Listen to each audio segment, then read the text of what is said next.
आगरा जनपद के थाना सदर बाजार के अंतर्गत रोहता में उस समय हाहाकार मच गया जब शराब के ठेके पर दबंगों के द्वारा सिगरेट नहीं लाने पर एक युवक की पीट करके हत्या कर दी गई।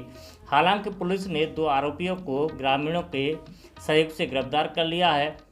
आपको बता दें कि मामला गांव रोहता नहर का, जहां पर युवक सुभाष के साथ में दिनेश नाम का एक व्यक्ति ठेके पर गया था, जहां पर गांव के 2 दबंगों ने उससे सिगरेट मंगाई।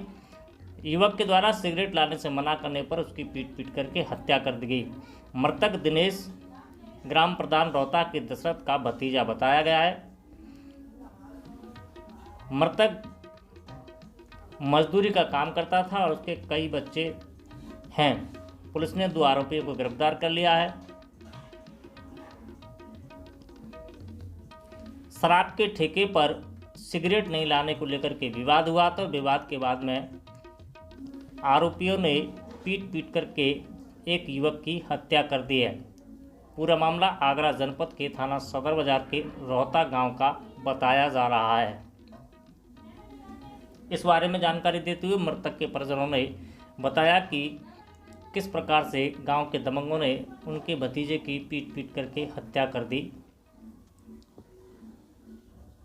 3:30 बजे टाइम थी, किसी काम करके आ रहा था। ये ठेके पर रुके थे 2 जने, तो दूसरे से चेचे पैचो इसको बीच में पकड़ लिया, लात घूंसे से मारा। इसकी मौत वहीं पर हो गई थी। कहाँ के ये लोग थे? 2 मकरनगरा के थे। एक का नाम था तो जयपाल था, एक का नाम था हड्डी। हाँ, जितेंद्र उर्फ हड्डी। इसके छोटे छोटे 2 बच्चे हैं, एक तो 4-5 दिन का और एक 1.5 साल का बच्चा। पुलिस को सूचना दी थी? सूचना दी। कितने टाइम में आ गए थे? पुलिस तो तुरंत 10-5 मिनट पीछे तुरंत ही आई गई। क्या प्रशासन से क्या मांग करते हैं? ये हमें से कार्रवाई जानते हैं, जिन अपराधी को सजा मिलनी चाहिए। सक्सेस। क्या नाम है बाबूजी तुम्हारा? कैलाशी। कहाँ के रहने वाले हैं? रोहता के। तो ये जो खत्म हुए कौन थे वो मेरा बच्चा था। तो ये क्या घटना हुई थी, पता है? कुछ जानकारी है इसकी तो मुझे मालूम नहीं। मुझे तो मालूम पड़ी तो मैं पहुंचा कि तुम्हारा बच्चा ठेके पे ख़त्म हो गया है, ठेके की बगल से कॉलोनी में। तो ये सुनने में आया ये ठेके वाला इसी तरीके से ये उद्यम करवाता रहता है, ये दंगा फसाद करवाता रहता है। क्या कहना है आपका? हाँ, ऐसा होता रहता है वहाँ पर। प्रशासन से क्या चाहते हैं?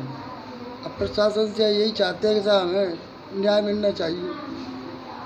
लगभग शाम 3:30 बजे की बात है।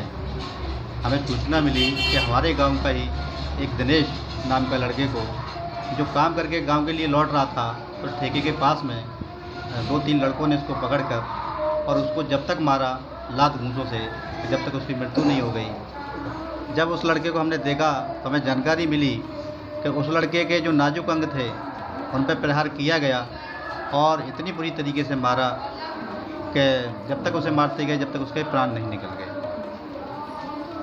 कहाँ के लोग थे?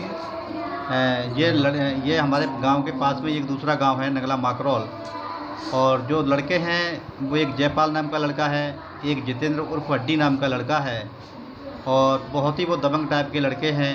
इससे पहले भी उन लोगों ने कई इस तरीके की घटना को अंजाम दिया है, और उनके बहुत ही ज़्यादा पूरे एरिया के अंदर एक दहशत है। और जब जानकारी मिली है कि जब वो लड़के को मार रहे थे तो वो ये धमकी देकर भी गए थे कि किसी ने भी अगर हमारे खिलाफ़ कोई गवाही दी तो उसका भी बिल्कुल यही इंतजाम करेंगे हम, जो इस लड़के के साथ में हम कर रहे हैं। तो इस वजह से जो लोग गवाही थे, जिन लोगों ने देखा, कुछ लोग सामने नहीं आए, लेकिन कुछ जो दूसरा लड़का था हमारे गांव रोहता का ही, जो सुभाष, वो उनके साथ में था। हालांकि उन्होंने बीच बचाव भी किया, बचाने की कोशिश भी करी, लेकिन उसको भी मारा पीटा, लेकिन वो अपनी जान बचाकर वो भाग गया। हाँ, बता दिया मैंने, सुभाष। तो उस लड़के ने पूरी घटना को बताया कि इन लड़कों ने किस तरीके से इस लड़के को पकड़ा और फिर किस तरीके से इन लोगों ने इसको मारा। प्रधानपति का दशरथ का भतीजा है दिनेश, वो मजदूरी करके आ रहा था और मजदूरी ही करता है। तो उसके साथ में एक और था सुभाष। 2 लोग ठेके पे बैठ कर दारू पी रहे थे, तो उन्होंने आपस में कोई विवाद हो गया, उसे इतनी बुरी तरीके से मारा तो मौके पर उसकी मौत हो गई। कहीं पता चला कि कहाँ के लोग थे वो? हाँ, वो बाद में जो उसका साथी था स्वाद, वो भाग के इधर आया तो उसने बताया, तो 2 लोगों के नामों में नामजद FIR हुई है। एक नकला माकरोल का धोनी धोनी बोलते हैं, उसे जयपाल बोलते हैं। दूसरा कोई हड्डी है, वो भी नकला माकरोल का ही है। अच्छा, दोनों लड़के दोनों लड़के। पुलिस को कितनी समय में सूचना दी थी? पुलिस को तकरीबन आधा घंटा लग गया था। अच्छा, आने में। तो पुलिस की कार्रवाई से संतुष्ट हैं? अभी तो देखो पीएम हुआ है, पीएम के बाद रिपोर्ट आ जाएगी। अगर उनके खिलाफ क्या कानूनी कार्रवाई होती है, वो बहुत ही करीब है, पूरा परिवार उसी के ऊपर चलता था। प्रशासन से क्या मांग करते हैं? अब प्रशासन ये है कि दोषियों के खिलाफ सख्त से सख्त कार्रवाई की जाए। और जो उसके अभी उसके एक बच्चा हुआ है, अभी उसके बच्चे को 6 दिन हुए हैं।